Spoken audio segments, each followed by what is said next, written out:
pleasure to mention that many juvenile people soared high and came out with flying colors.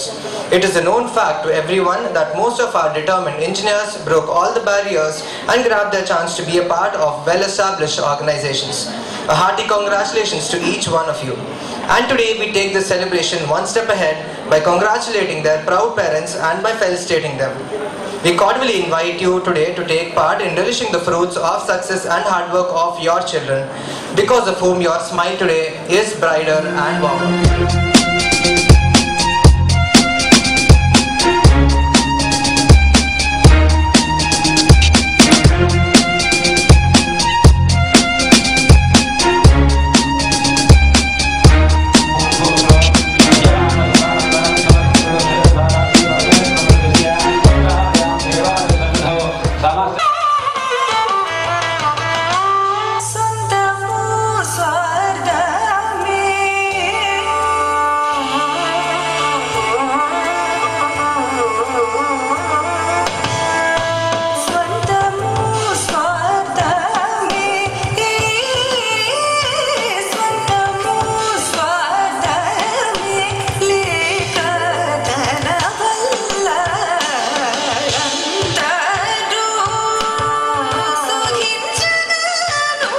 చాలా ఆహ్లాదమైన కార్యక్రమం.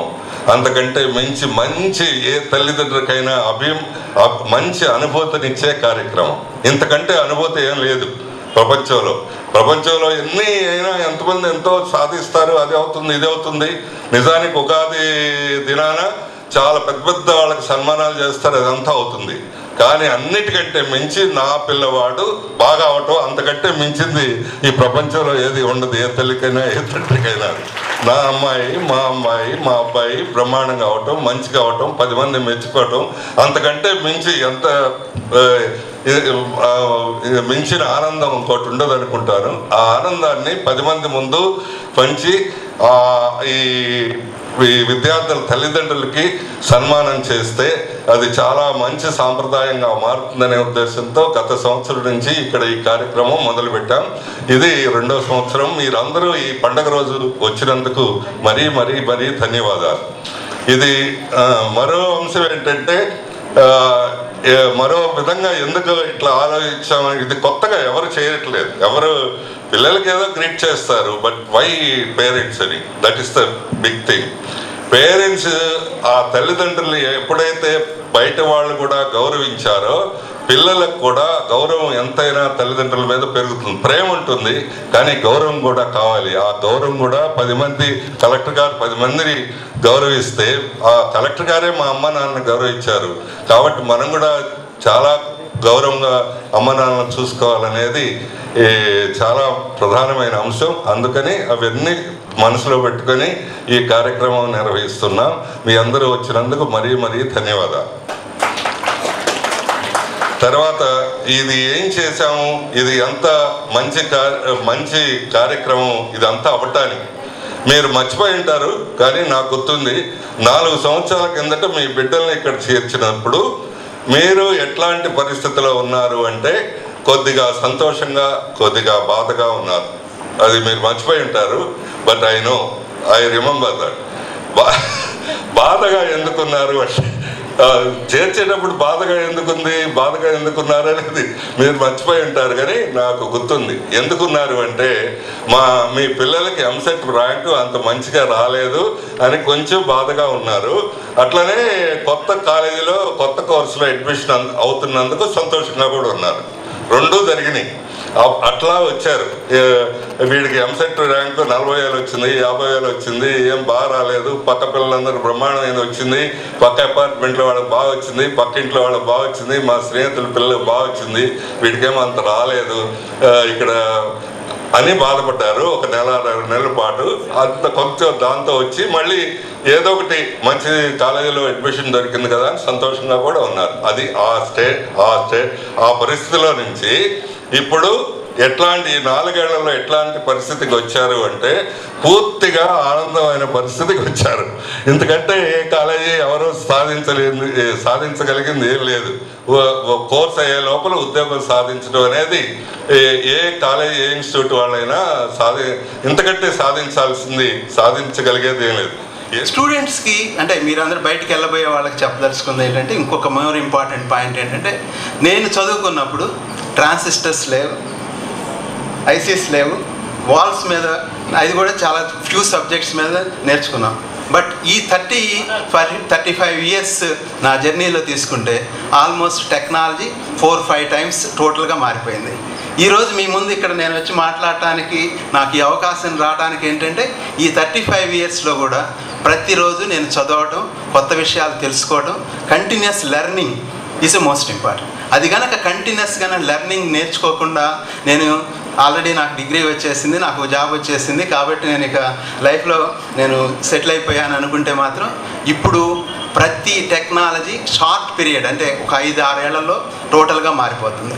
ఇటువంటి మార్పు ఉన్న టైంలో మీరు ఇది కాలేజీలో నేర్పింది ఇది సరిపోతుంది, నాకు ఈరోజు జాబ్ వచ్చింది కాబట్టి నా లైఫ్ లాంగ్ రిటైర్ దీంతోనే అవుతానంటే మాత్రం ఉండదు. మీరు 4-5 ఇయర్స్లో మీ జాబ్ ఏదైతే మీరు స్కిల్స్ ఈరోజు ఏవైతే ఉన్నాయో ఆ స్కిల్స్తో రేపు ఫ్యూచర్లో ఉండదు. కంపెనీలు మారిపోతున్నాయి. కంపెనీలు నేను చూసిన కొన్ని పెద్ద ఐటీ కంపెనీస్ ఒక 5-10 ఇయర్స్ బ్యాక్ చాలా గొప్పవి అనుకున్నాయి, ఈరోజు కనపట్ల కొన్ని, అంటే ఈరోజు అసలు లేవు. అటువంటి చేంజెస్ వస్తున్నాయి. అంటే ఏ కంపెనీ కూడా ఇది పర్మనెంట్ కంపెనీ అని చెప్పలేము. And unless they don't learn the things, అంటే కొత్త విషయాలు నేర్చుకొని కొత్త విషయాలతో మనకి కావాల్సిన ప్రొడక్ట్స్ని సర్వీసెస్ని తయారు చేసినప్పుడే ఆ కంపెనీలు నిలుస్తాయి. అట్లాగే ఆ కంపెనీలో వర్క్ చేసే వాళ్ళకు కూడా అదే వర్తిస్తుంది. అది కనుక నేర్చుకోకుండా మీరు మాకు అంతా తెలుసు, మేము అయిపోయింది, మాకు మంచి శాలరీస్ వస్తున్నాయి కాబట్టి ఇదే అనుకుంటే మాత్రం 5-10 ఇయర్స్ తర్వాత మీరు టోటల్గా రిటైర్ అయిపోవాల్సిన స్టేట్ ఉంటుంది. ఎందుకంటే మా దగ్గరికి కొంతమంది 30-35 ఇయర్స్ వాళ్ళు వస్తుంటారు విజయవాడ. ఎందుకు వస్తుంటారంటే వాళ్ళు అంతకుముందు 70,000 లేకపోతే ₹1,00,000 పైన శాలరీస్ మంచి కంపెనీస్లో తీసుకొని వాళ్ళు ఆ కొత్త స్కిల్స్ నేర్చుకోపోయేటప్పటికి వాళ్ళని అక్కడి నుంచి ఏదో రంగా డ్రాప్ చేస్తారు. ఆ కంపెనీ నుంచి డ్రాప్ కొద్దిగా ఈరోజు ఏంటంటే ప్రతి వాళ్ళకి వాట్ ఈజ్ నేను గొప్ప అనే ఇది ఉంటుంది. కంపెనీలో కనుక గట్టిగా మాట్లాడంగానే రిజైన్ చేసి పడేస్తారు. రిజైన్ చేసి పడేసి బయటకు వచ్చి ఇంకో జాబ్ కోసం ట్రై చేసేటప్పటికి అప్పుడు వాళ్ళకి అర్థమవుతుంది, ఇప్పుడు నా దగ్గర ఉన్న స్కిల్స్ కొత్త కంపెనీల్లో ఎవరు తీసుకోవట్లేదు, అంటే నాకు ₹1,00,000 ఇచ్చి ఎవరు నాకు తీసుకోవట్లేదు. కాబట్టి మెల్లిగా స్లోగా ఒక 6 నెలలు అయ్యేటప్పటికి 10-20 ఇంటర్వ్యూస్ అయ్యేటప్పటికి వాళ్ళకి అర్థమైపోతుంది ఇక మాకు జాబు రావట్లేదు అని. ఇక హైదరాబాద్లోనూ అక్కడ ఉండి అంత ఖర్చులు పెట్టి ఇది చేయటం దేని కానీ పేరెంట్స్ దగ్గరికి విజయవాడ, గుంటూరు ఇక్కడికి వస్తారు. ఇక్కడికి రాగానే ఎవరో చెప్తారు ఇక్కడ ఎలక్ట్రానిక్స్ ఉంటుంది, ఎవరు గో అండ్ ట్రై అని. అటువంటి అప్పుడు మా దగ్గరికి వస్తుంటారు. వచ్చినాక మేము కొద్దిసేపు ఇంటర్వ్యూ చేసినప్పుడు అయితే క్లియర్గా అర్థమైపోతుంది వీళ్ళు ఆల్రెడీ వాలంటరీ రిటైర్మెంట్ స్టేజ్కి దాటి వెళ్ళిపోయారు. అంటే వాలంటరీ రిటైర్మెంట్ స్టేజ్ అంటే 60 ఏళ్ళలో లేదా 50 ఏళ్ళ టైంలో మనం గవర్నమెంట్ కానీ లేదా కొన్నిట్లో వాలంటరీ రిటైర్మెంట్ స్కీమ్స్ ఇస్తుంటారు, ఎందుకంటే ఈ స్కిల్స్ సరిపోవని. అటువంటి స్టేజ్ దాటి వెళ్ళిపోయి వీళ్ళు కొత్తవి నేర్చుకోలేని స్టేజ్కి వెళ్ళిపోతారు అన్నమాట. ఇదంతా ఎందుకు జరుగుతుందంటే నేర్చుకోవటం ఆపేసి జల్సాలు లేకపోతే మాకు ఇది లైఫ్ అంటే ఇదే అని అనుకోవటం వల్ల జరుగుతుంది. దీని నుంచి కంట్రోల్ అంటే continuous learning is most important. That's what I believe. There is lot of changes is happening in the technology. ఈరోజు జరిగే టెక్నాలజీస్ని కనుక అబ్జర్వ్ చేస్తే మేబీ ఇంకొక బై 2050 or 60 ఎవరు పనిచేయాల్సిన అవసరం లేదు. ఇది మాత్రం జరగబోయేది. ఎందుకంటే ఆల్రెడీ మీరు కనుక న్యూస్లో కనుక చూస్తుంటే శాన్ ఫ్రాన్సిస్కోలో గూగుల్ కార్లు డ్రైవర్ లేకుండా నడపగలుగుతున్నాయి. అంటే అన్నిటికంటే మోస్ట్ క్రిటికల్ ఆస్పెక్ట్ టెక్నాలజీలో driving A car, because that needs lot of intelligence, lot of different scenarios. అటువంటివి చేసినప్పుడు ఎటువంటి ప్రోడక్ట్నైనా ఎటువంటిదైనా తయారు చేయడం అనేది కష్టం కాదు. బట్ అది జరిగేది 2050 to 2060. బట్ అంటే మీ తల్లిదండ్రులు బహుశా మీకు ఇంకా మంచి ఇన్స్టిట్యూట్లో సీట్ రాలేదని ఒక ఇది కానీ, లేక మీరు ఫైన్ ఒక మంచి ఇన్స్టిట్యూట్ మీరు చూస్ చేసుకున్నారు, certainly you will be very productive and very victorious graduate అని చెప్పి బహుశా ఆ రోజు కూడా అనుకుని ఉంటారు. Certainly they put your career in the golden hands of Vignan Rathaiah గారు.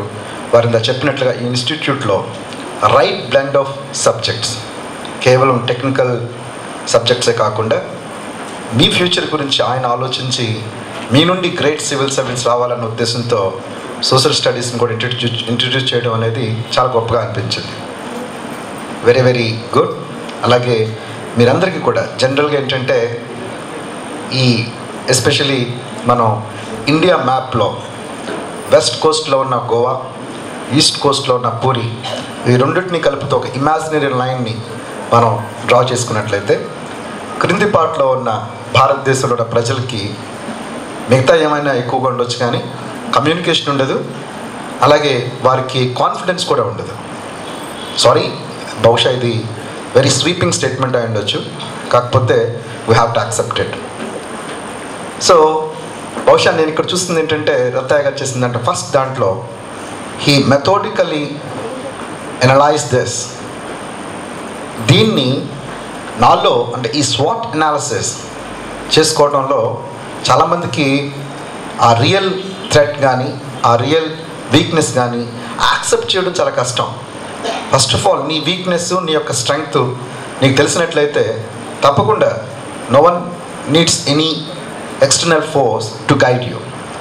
నా స్ట్రెంగ్త్ ఇది, నా వీక్నెస్ ఇది, దాన్ని కరెక్ట్ చేసుకోవడానికి ఈ విధమైన ఆప్షన్స్ ఉన్నాయి అని తెలుసుకున్నప్పుడు తప్పకుండా మనం చేస్తాం. కాకపోతే ఆ స్థితి రావడానికి బహుశా ఇంత ఎర్లీగా అయితే రాదు. అంటే 19-20 ఇయర్స్లో కానీ 21 ఇయర్స్లో ఈ స్వాట్ అనాలిసిస్లో నా వీక్నెస్ని నేను తెలుసుకుని నా స్ట్రెంగ్త్స్ని ఇంకొంచెం ఇన్విగరేట్ చేసుకుని నేను ఇంకా ముందుకు వెళ్ళాలి అన్న స్పృహ రావడానికి, ఎందుకంటే కాంపిటేటివ్ ఎగ్జామ్స్ రాస్తూ ఉన్నప్పుడు మనకు తెలుస్తూ ఉంటుంది. సో ఇక్కడ ఏంటంటే దీన్ని ఇక్కడ వదిలిపెట్టిన తర్వాత నేను ముందు మనం ఈ పేరెంట్స్ తర్వాత స్టూడెంట్స్ గురించిన ఎక్స్పెక్టేషన్ గురించి మాట్లాడదాం. So first thing, now today you are the achievers. ఈ 4 సంవత్సరాల ఈ కోర్స్ని మీరు సక్సెస్ఫుల్గా కంప్లీట్ చేసి మీరు కోరుకున్నట్లుగా క్యాంపస్ నుంచి బయటకు వెళ్ళే టైంకి మీ చేతిలో ఒక ఎంప్లాయీ అనే ఒక గొప్ప ఇది. అలాగే now you are earning member, you are no more dependent on your parents. So మీ తల్లిదండ్రులకి ఆ రోజు విజ్ఞాన్ యూనివర్సిటీకి వచ్చి మిమ్మల్ని జాయిన్ చేసి ఫీజు రత్తయ్య గారు ఎంత కట్టారో తెలియదు, మీరు బహుశా కొంత కట్టారు మొత్తానికి. నేను ఆ ఫీజు మనం మాట్లాడుకోవడం వేస్ట్ కానీ సో కట్టారు. బట్ అంతకన్నా బిగ్ ప్యాకేజ్తో రత్తయ్య గారు మిమ్మల్ని ఈ యూనివర్సిటీ నుంచి బయటకు పంపిస్తున్నారు. So that's great. So I really congratulate Rattaiah గారు and parents for doing this miracle in your lives. So మనం కాలేజ్లో జాయిన్ అయ్యి కాలేజ్ నుంచి బయటకు వెళ్ళేటప్పుడు ఎస్పెషలీ ఈ ప్యాకేజ్తో, ఈ ఆనరరీ ఎంప్లాయ్మెంట్తో మనం వెళ్తున్నప్పుడు మనకున్నే ఆ ప్రౌడ్ ఫీలింగ్ చాలా గొప్పగా ఉంటుందండి. Now you will walk. Okay, how you will walk? Okay, you will walk tall, I say, isn't it? You will walk tall, something like this. Okay, chest will go up, rise and all. Okay, your father and mother will see, oh yes, my son is now, he is the earning member, he can support me. Yeah. So ఇక్కడ parents యొక్క ఇది, students యొక్క ఇది expectations డిఫరెంట్గా ఉంటాయి. ఈరోజు ఈ proud మూమెంట్ని ఆనందించండి. జీవితంలో మనకన్నా అంటే I cried for a pair of shoes till I met a man without feet. Okay, be happy what you are today. Okay, certainly God will bless you and give you all that strength to realise your dreams. So మీరు చక్కని పర్సంటేజ్తో మీరు ఈరోజు బయటకు రావటం వల్ల రామకృష్ణ లాంటి companies, ఎఫెక్ట్రానిక్స్ కానీ ఇంకోట్రానిక్స్ అయినా సరే తప్పకుండా వస్తాయి. They will queue up before you and they will select you.